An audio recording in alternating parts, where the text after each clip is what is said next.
Dans les choses de la spiritualité, vous allez voir souvent dans certaines spiritualités le mot Christ.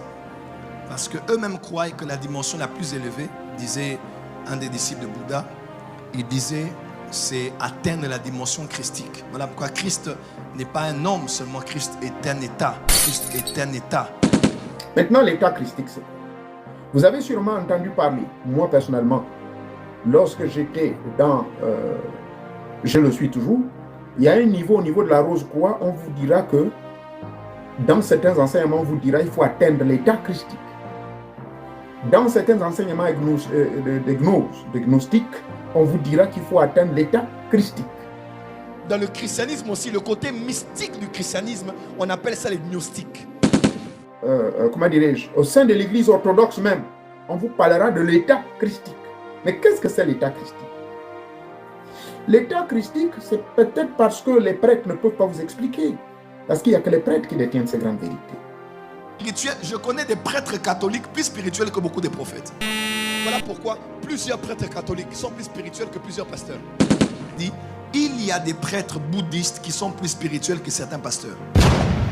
L'état christique, c'est cet état où, lorsque vous gravitez, d'ailleurs l'église catholique a bien expliqué cela, vous gravitez les échelonnements, vous allez gravir les échelonnements autant pour moi, degré par degré, vous commencez par le baptême, du baptême vous passez par la communion, la consécration, la confirmation, et la confirmation, il y en a près de 7 sacrements.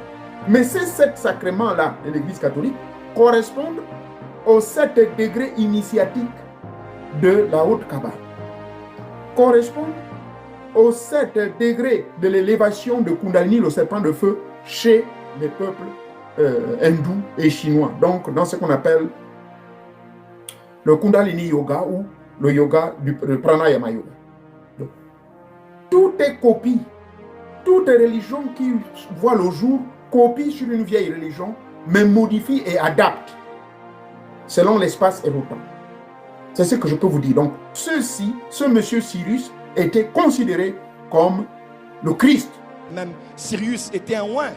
Christ veut dire le loin, le roi, l'illuminé, l'homme qui amène la lumière, l'homme qui partage le savoir, l'homme qui, comment dirais-je, qui amène les perles des connaissances, et l'homme qui éveille les consciences des gens. Vous tous ici pouvez devenir des Christ. Deviens Christ. Deviens Christ. Dis à ton voisin, voisin. Voisin. Dis à ton voisin, voisin. Voisin. Je suis Christ. Je suis Christ.